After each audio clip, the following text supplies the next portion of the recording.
In today's episode, we're diving deep into exactly why most people's weight loss resolutions fail by February. Every January, millions of people dive into unsustainable meal plans, cutting out their favorite foods, punishing themselves in the gym. That leads to upset, failure, and guilt. Usually, by February, motivation fades, progress stalls, and frustration takes over. Does this sound like you? This episode is about breaking that frustrating cycle once and for all. We're going to share with you the 3 biggest mistakes that I see people make with weight loss and show you exactly what to do instead. So if you're tired of starting over, if you're tired of dieting and losing weight and putting it back on, then this episode is for you.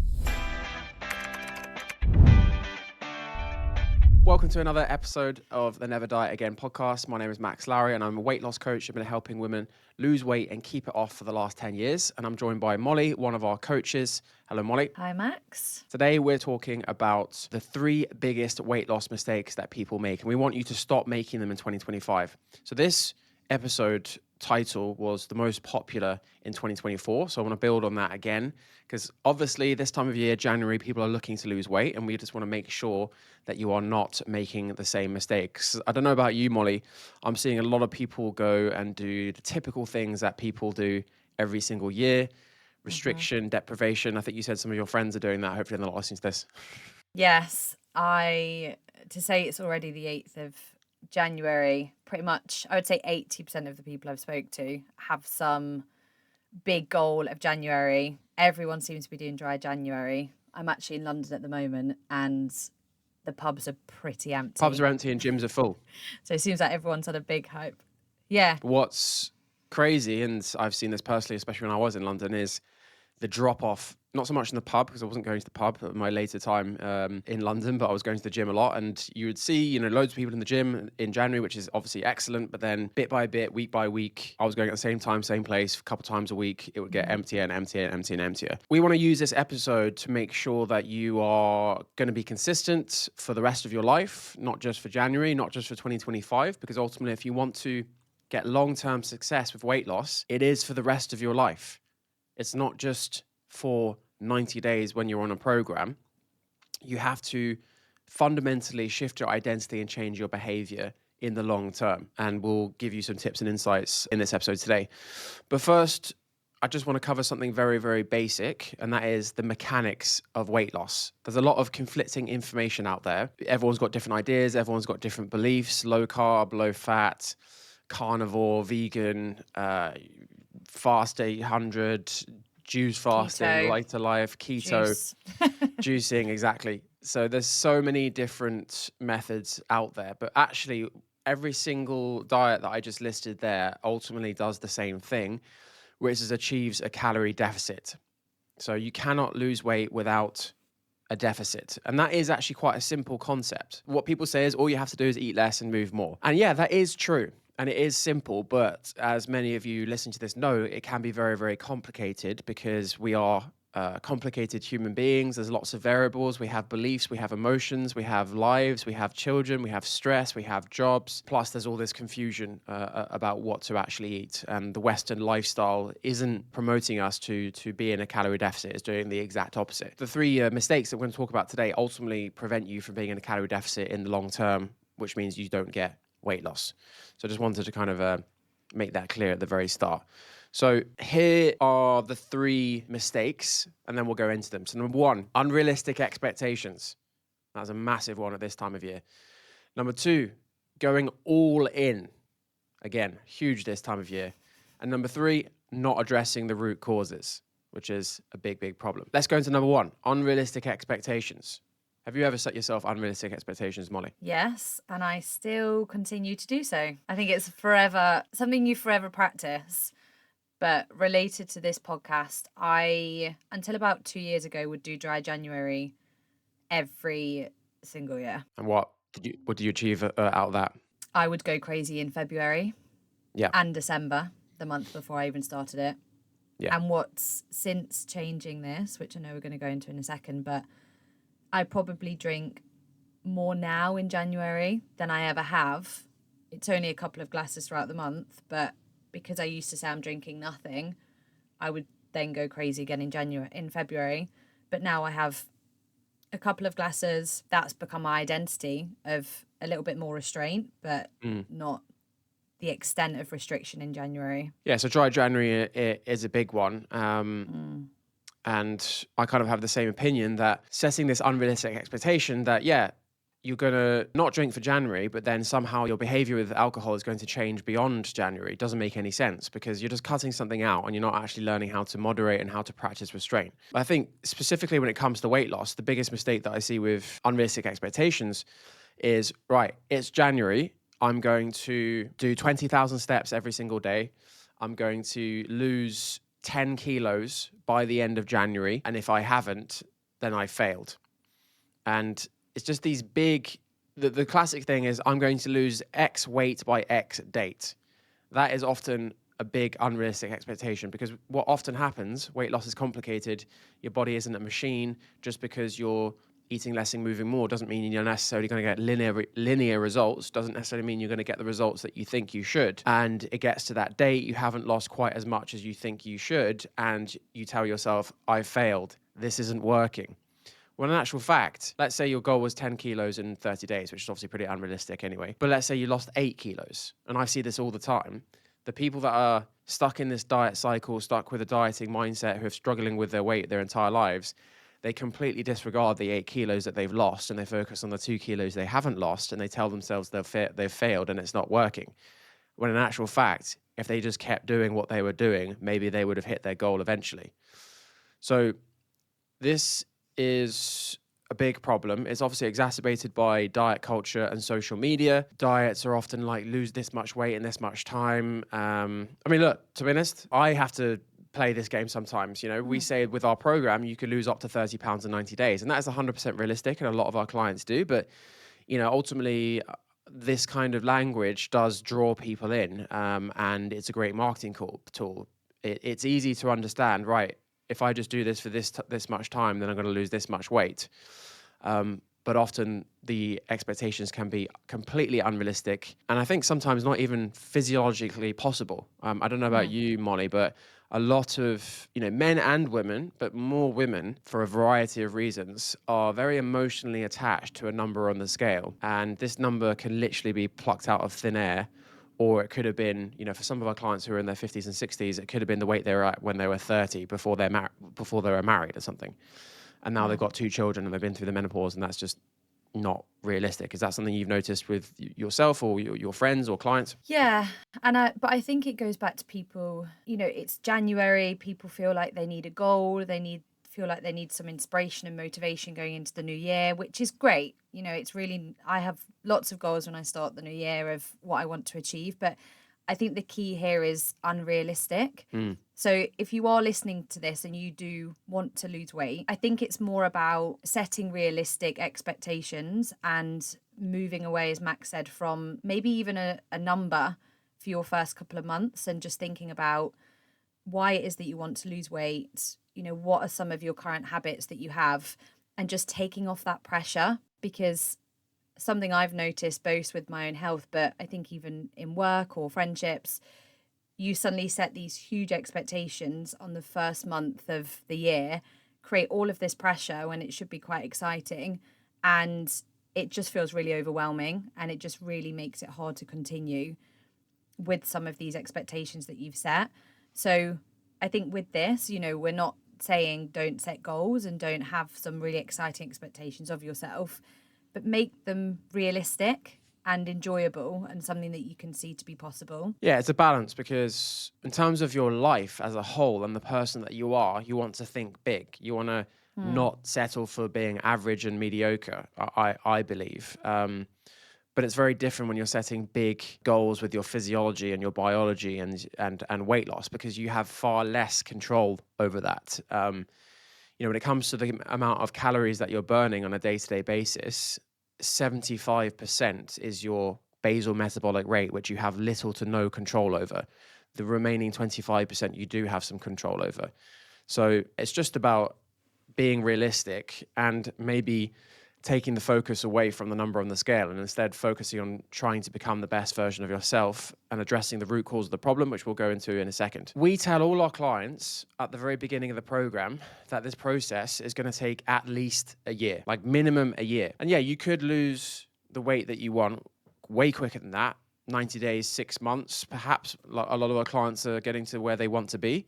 But remember, the goal isn't just to lose weight. The goal is to become someone who can keep the weight off for the rest of their lives. And the goal is to lose weight in a way which is sustainable and enjoyable. Like everyone who's ever tried to lose weight are usually experts in weight loss. They've tried every diet, they've read every book, they've got every recipe book, they've downloaded every ebook, they follow every influencer, they've done all the fads. So they're experts in weight loss, but there's a very big difference between losing weight and keeping it off the rest of your life. It's a completely different approach.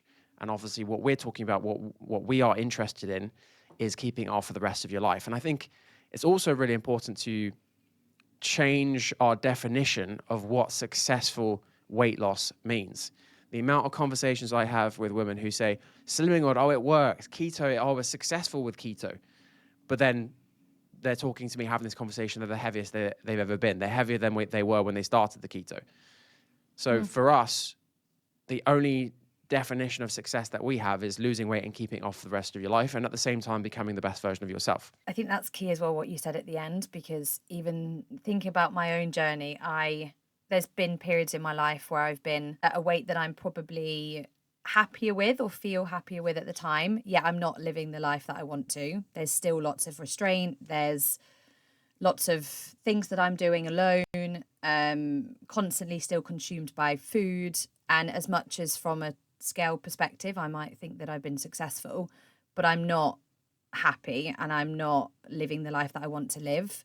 So I think that's also as part of the way that we work with clients, but something that Max and I and Shane do is how can you make the changes enjoyable and sustainable and fit in with the life that you live, you know, your kids, your partner, your friends, your job, so that it really does help you become the person you want to be. 100%. You know, we've had many clients who have been at their goal weight before, but they've still been deeply unhappy. And that's because they've just done something really restrictive to get there. They've addressed surface level variables, surface level issues. They haven't gone deeper and addressed the root cause of the problem, which we'll address in a second. And when you do address the root cause of the problem, yes, you lose weight as a byproduct, but then also every other aspect of your life improves at the same time. Your self-esteem, you're less critical, you're more confidence, more self-belief.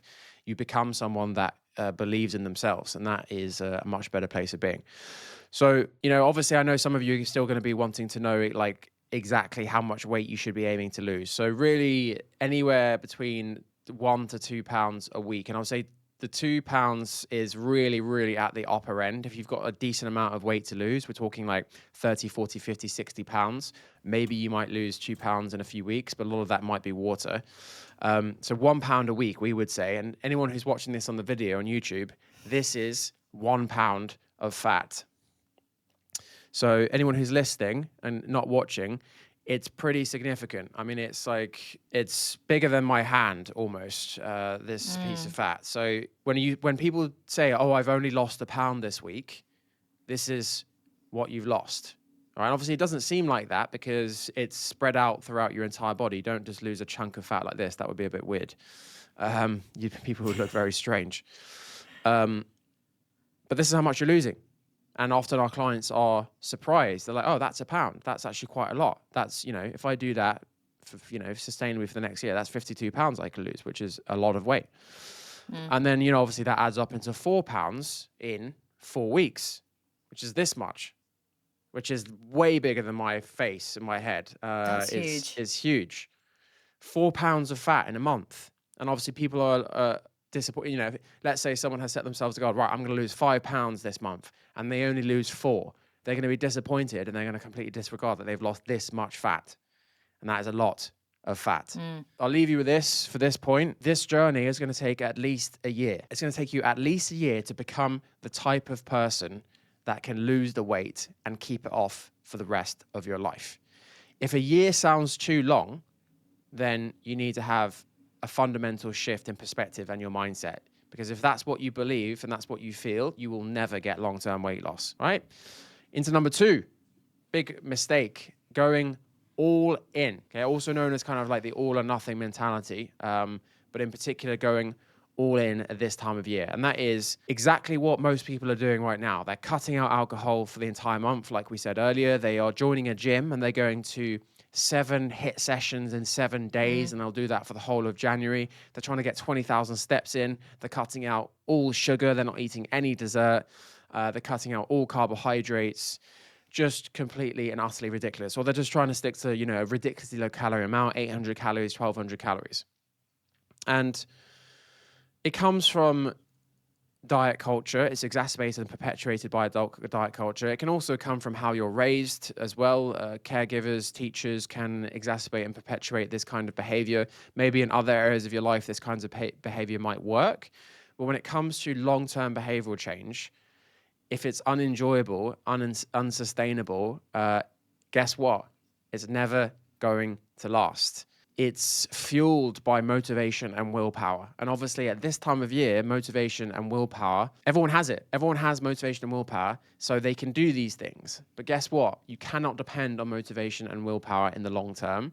Something's going to happen. It's going to get into February. Something's going to happen with your job. Something's going to happen with your children. Something's going to happen at home. Something's going to happen with your parents. And your motivation and willpower are going to be consumed by those other things. And these going all in and all the things I listed are going to go straight out the window. And you're going to blame yourself. You're going to tell yourself you're a failure. It's going to feed into this idea and this belief that you are lazy, that you lack motivation, that you lack discipline. And that can ultimately just become part of your identity. And we have to really help our clients get out of that identity in order to get long-term success. Going back to the beginning of the podcast as well, around how to lose weight in really simple terms, doing all of this will not necessarily benefit you when you're looking to lose weight. So I know there is all these things on the internet around having to do it all, but you don't have to do it all. You have to do the right things for your individual body. What are the root causes that are driving some of your emotional and psychological barriers, which are different to everyone, and then being in that calorie deficit. So people try and tackle everything because they think they should, but actually it's about figuring out what are the few things you need to change that are right for you, and how do you build this identity and tackle your more emotional barriers to keep the motivation, or at least find a way to stay more disciplined. And that's obviously something that as coaches we help people get through. But you don't need to do all of this to be successful in your weight loss goal. No, look, the things that I listed will put you into a calorie deficit, but it's going to be a very, very big calorie deficit. And we are sensitive when it comes to calorie deficits, especially women who have fluctuating hormones on a monthly basis, menopause, all that kind of stuff. Because being in a calorie deficit is actually a stressful situation, it's a stressful state to be in. And there are lots of benefits to stress on the body. Obviously, exercise is stress on the body. And when you put that controlled stress on the body, you end up being fitter, faster, stronger, whatever it is. But we are still hardwired as if we were hunter-gatherers. Our bodies don't see losing fat as a good thing, because our stored fat is stored energy in case harsh times come. It's doubly bad going all in, because psychologically it's unenjoyable, it's unsustainable, and life is miserable. But then physiologically, going all in and creating too big a calorie deficit is going to create a shock and a stress response in the body. And you may lose weight in the short term, but what's likely to happen is your metabolic rate will decrease, because your body's going to think, right, I'm in a stressful situation now. There's food scarcity, so I'm going to slow down processes in order to manage on less food. So what I said earlier, 75% of your daily calorie burn is your basal metabolic rate. So obviously you want to be burning as many calories with your BMR as possible in order to get successful weight loss in the long term. But if you do big calorie deficit, you can actually decrease your basal metabolic rate. So you're burning less calories at rest. So you'll lose weight initially. Suddenly, not only will your basal metabolic rate decrease, your hunger levels are going to drastically increase, because your body's thinking, right, I need to motivate myself to go and catch more food. And the combination of those two things means the weight's going to come back on very, very quickly, and you're likely to be heavier than you were at the start because it takes time for your metabolism to kind of catch up. Don't worry, you can, your metabolism doesn't stay low for the rest of your life. It will go back up when you start eating regularly, but it takes time. And this is why you end up being heavier than you were at the start. I was just going to, from a woman's perspective as well with this is something, I definitely made this mistake a few years ago. And as a result of not fueling myself enough, it impacted my menstrual cycle. So, if there are women listening to this, having this level of pressure and making these quite extreme changes and potentially putting too much stress on your body can influence lots of different parts of your body, not just a weight loss goal that you have. So I think it's really important to be realistic with these expectations and just consider the level of change that you're making. I'm really interested as well. Are there like long-term consequences of as a woman, putting yourself into that stressful state, missing periods? Is there a long-term cost of that on women? Well, I lost my period for 4 years. Oh, wow. Yeah. So, and it took me a good 18 months of fueling myself more, changing my mindset, actually changing the way that I move, rather than being obsessed with HIIT classes and running. I started to look at Pilates and walking. Walking was the biggest change for me, but it took me 18 months to get my cycle back. And that was because I had to balance my hormones. Cortisol is a hormone, and that was completely out of whack. My insulin had fluctuated quite a bit, so it was about balancing that. So you can change it and you can improve it and you can bring back your menstrual cycle and balance your hormones, but it's not a quick fix. It took me a good 18 months of changing my lifestyle to do that. Because really, when you do put yourself into that stressful state, your body's thinking, right, I need to survive. And the first thing that's going to drop is reproduction, because reproduction is not necessary to survival. It's like it's one of basic things that we're hardwired to do. But in terms of our survival, trying to reproduce when you're in a stressful survival situation is probably not intelligent. So it goes very quickly in women, and it's the first thing that will go in men as well. If you could get down to, very low body fat, 5-6%, people who do the kind of body competition stuff, they famously lose the ability to get an erection, to have a libido, and to be interested in sex. So it's the first thing that goes. And I think, it ruins your life on a day-to-day basis, being restrictive and cutting out your favorite foods, being antisocial. It's unenjoyable. And the worst thing is lots of people, it feeds a belief that to lose weight, you have to be restrictive, and to lose weight, it's unenjoyable and it's horrible, and it's just hell on earth. And that's just not true at all. And this is why, I said in point number 1, this journey is going to take at least a year. I'm sure many of you listening to this right now are going to be thinking, oh my God, there's no possible way that I can be this restrictive and not enjoy life for an entire year. And we're here to tell you that's not how you should be losing weight. That's not how we teach our clients to lose weight. Our clients are actually enjoying themselves. The thing that we hear all the time is, it doesn't even feel like I'm on a diet. When we heard it on our first coaching call the other night, that, that a lot of them have actually, they've either maintained or continued to lose weight over the Christmas period, and it hasn't felt like they're on a diet. So the way that we do things is we get results. We try and get the maximum result we can by doing less with a minimum dose. So we're only changing the things that need to be changed. And the reason we are very good at that is because we are experts, and we've been helping thousands of women to do this over the last 10 years. So we know very, very quickly, just by listening to someone talk and understanding about someone's life, what the variables that need to be changed are, and what the ones that just don't touch. There's no point. If it ain't broken, don't fix it.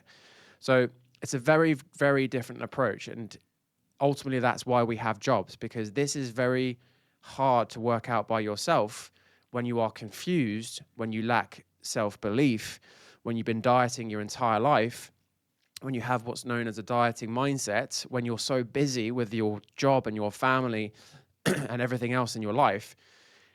It's going to be very difficult to work out through trial and error what are those tiny tweaks and changes that you need to make. And even if you come across them, and you somehow do work out, right, I'm just going to make these small changes, you won't trust yourself that they're going to work in the long term. You won't have the confidence that they're going to work on the long term.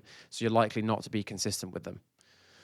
So it's a big, big problem going all in. It's an incredibly draining cycle to be stuck in, the all or nothing mindset, because ultimately you're setting yourself up to fail from the very beginning. And that feeds negative self-talk, a critical inner voice, and it feeds an identity that I can't do this. I'm someone that cannot succeed at weight loss. I'm someone that cannot be successful on the long term. So if there's one thing I want to leave you with it on this point, is consistency beats intensity. Okay, so ask yourself, can I do this? Whatever you're trying to adopt, can I foreseeably do this for the rest of my life? If it's a no, don't even do it for a day. If you can't see yourself walking 20,000 steps for the rest of your life every day, don't do it for a day. Find a number that you think you could do. Maybe that's 7,000. Maybe that's, basically anywhere between 7 and 15,000 as a weekly average is going to be a drastic improvement from what most people are doing. Maybe the goal, instead of putting a number on it in terms of steps, is I'm just going to aim to move my body and get outside once every day. I think probably most people can foreseeably see themselves do that for the rest of their lives. So it's really just switching the focus, maybe focusing less on kind of numbers and instead focusing on the action and the habit that you actually want to adopt. So when it comes to calories, maybe you don't want to stick to 1,200 calories for the rest of your life, but you want to up your protein, or you want to reduce snacks. Can you foreseeably see yourself doing that for the rest of your life? Finally, this is a big one. We have a whole podcast episode on the root cause of the problem. I think it's called 5 Things That Are Keeping You Fat, something along those lines. It's been a very popular podcast. What we're about to talk about is ultimately the fundamental, it's our USP, really. That's why we are so good at what we do, is addressing the root cause of why you're losing weight. So what most people are doing is they are focusing on surface level fixes. So it's January. I've been overweight for a very long time. So I'm just going to follow a strict meal plan and I'm going to join a gym. And like we've said, those 2 variables could lead to a calorie deficit and you could lose weight. However, when the motivation and the willpower runs out, the weight will come back on. And that's because you haven't fundamentally addressed why you put on the weight in the first place. So I'm going to list the 5 root causes that we see time and time again. And this is something that we've kind of come up with over the last 10 years of working with the same type of person, which is women over 40 who've been stuck in the diet cycle for many, many years. So root cause number 1, emotional eating. So if you turn to food in times of stress, negative emotion, loneliness, boredom, habits, routine, maybe even it's a reward, I deserve a treat, then it is going to be almost impossible for you to maintain or lose weight because you're consuming a load of extra calories that you don't actually need to eat outside of your meal times. No diet is ever going to address this. So you just going and doing a meal plan and a workout plan, but not fundamentally shifting how you process your emotions, means that the weight will come back on as soon as you feel those emotions and the motivation and willpower has gone. If you've grown up in a family where food is love, and where if you had a bad day, your mum would bake you some cookies, or if you had a good day, you equally get some cookies baked for you, then very likely you would have learnt the capacity to turn to food to process your emotions. And no hate or judgment on any families that do this. Obviously, food is a great thing to share with your friends and family. But if this is the only thing that you turn to when you feel certain emotions, then it's going to be a lifetime of struggle and cause a lot of guilt, a lot of frustration, and it's going to be maintaining calorie deficit almost impossible. Then we've got limiting beliefs. So when everyone has limiting beliefs in some way, shape, or form, even if they haven't been dieting, most of them are unconscious, which is part of the problem. But these limiting beliefs about yourself or the world around you, or weight loss or fat loss, dictate your behavior and your reactions in certain situations. So what I said earlier, a big limiting belief for a lot of people who sign up, who are thinking of signing up with us, is They believe that in order to lose weight, they must restrict and deprive themselves and punish themselves in the gym. So they are really scared of doing that again. And that actually stops them from seeking out help and doing things properly, because this is what they believe weight loss looks like. So that fundamental limiting beliefs impact their behavior. Equally, a big limiting belief that is probably the biggest reason why someone doesn't sign up with us and work with us, even though obviously they resonate and they truly believe that we are the ones to help them, is because they've tried and failed so many times. They have this belief that there is something wrong with them and it's not going to work for them, that they are different from all the testimonials, all the clients that we've had on this podcast, in-depth conversations about how their lives are completely and utterly transformed. The people with this belief believe that they are different from them, and whatever this is won't work for them. No judgment at all. We've got to understand why that's happened. It's happened because they've tried and failed so many times.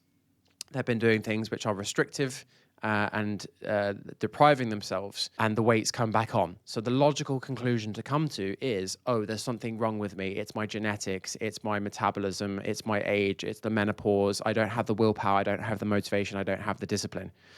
And this limiting belief about yourself is going to keep you stuck exactly where you are. So those are two massive examples of limiting beliefs. And there are hundreds and hundreds and hundreds. And like I said earlier, the reason they are a problem is because they are unconscious. And the only way they're going to come out is with coaching. They're not going to come out. Potentially, you could do it with journaling.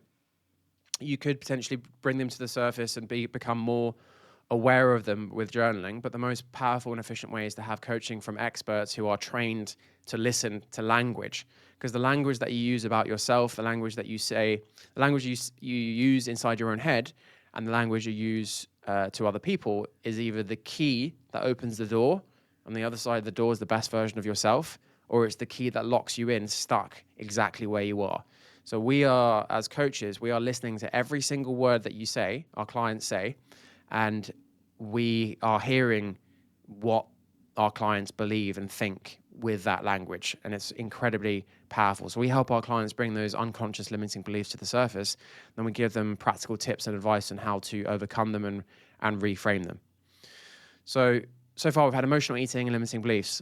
Then we've got negative self-talk or critical inner voice. So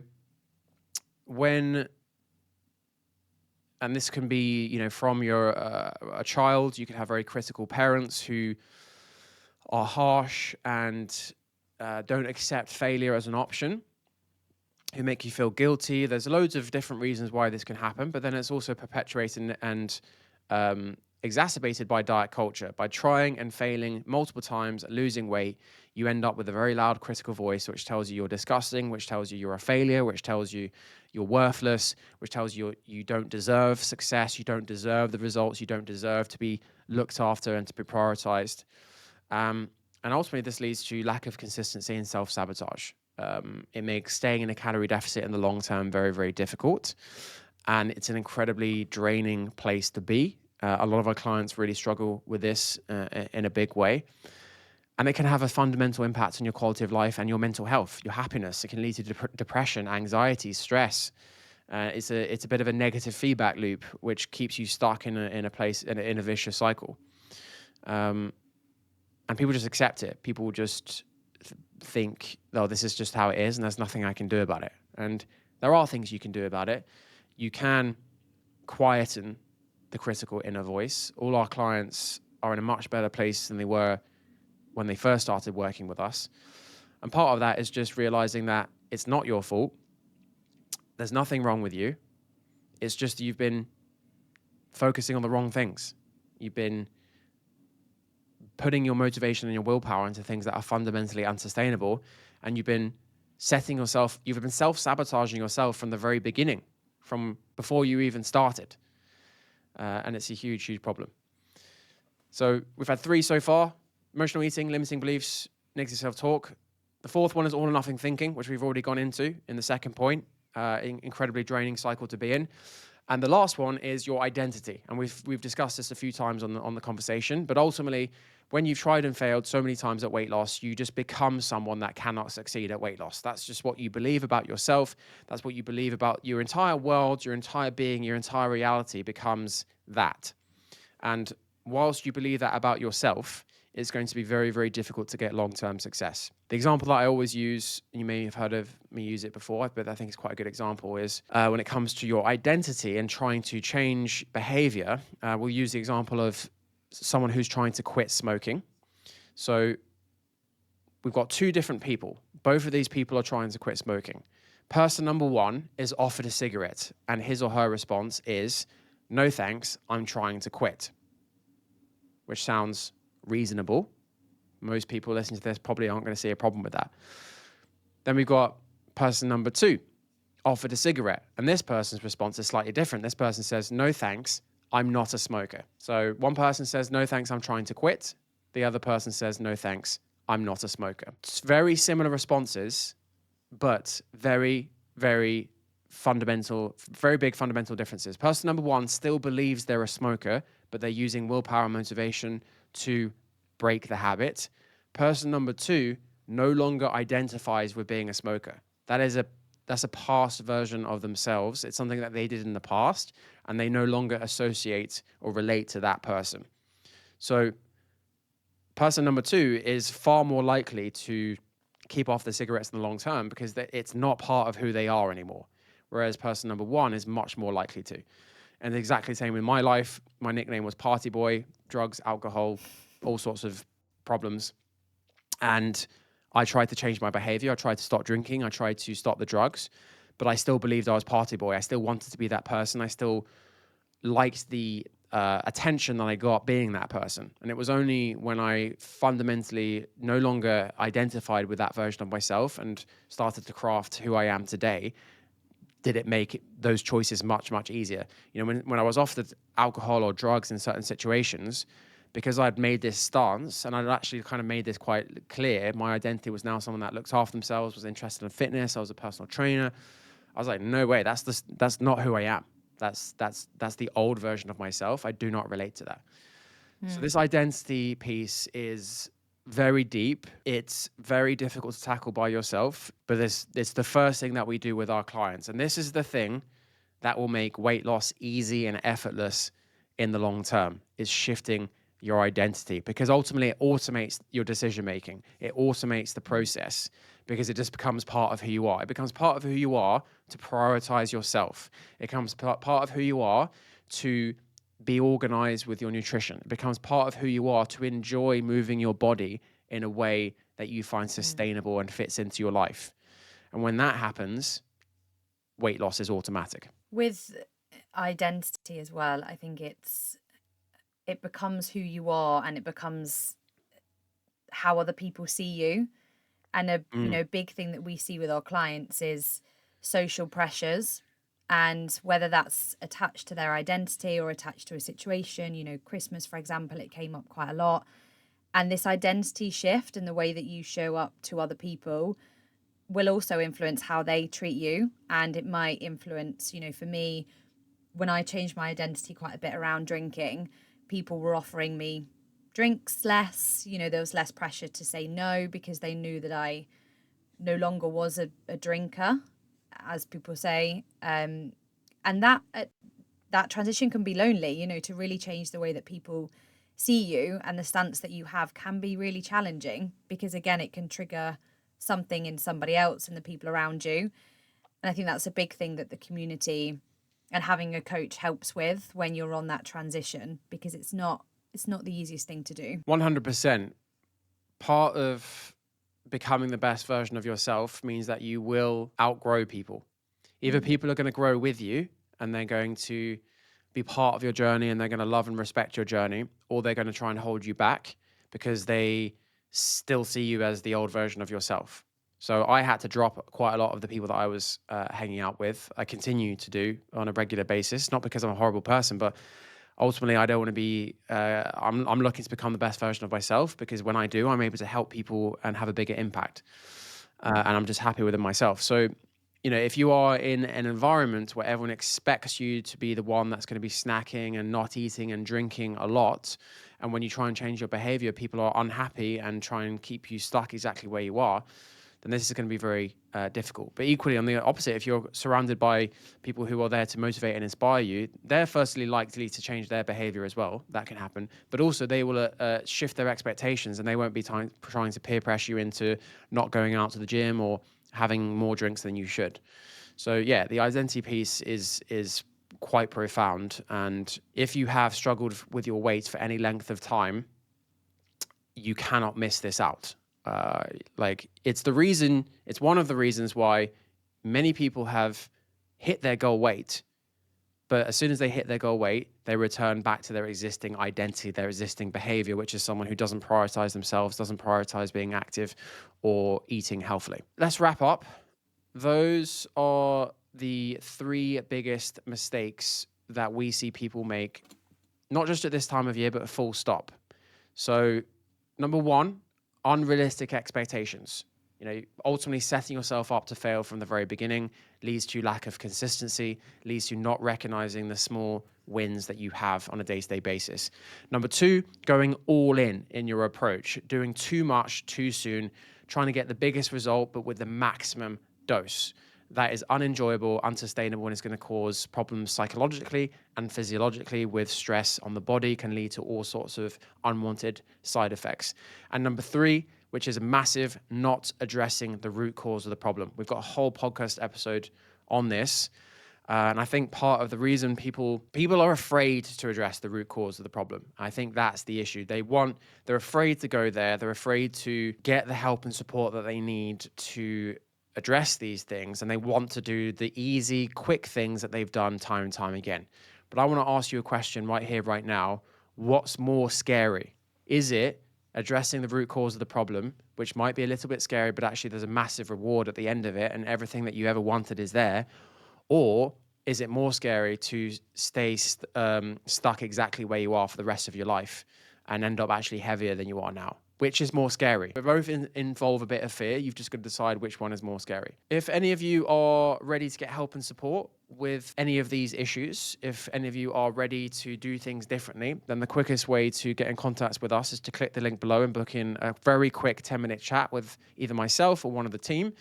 And all we'll do in that chat is just find out a bit about you and see if we can help. That's it. That's all that's going to happen. There's no pressure. We're just here to see if we can't work with everyone. This isn't a mass market program where we accept every single person in. It's a small community of women who are pushing and motivating and inspiring each other.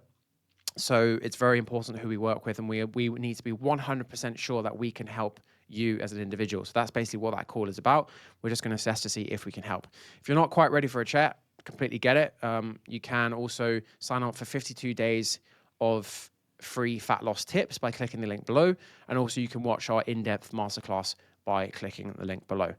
Thanks so much for joining, Mollie. We'll be here same time next week. See you then. Thanks for having me. Bye, everyone.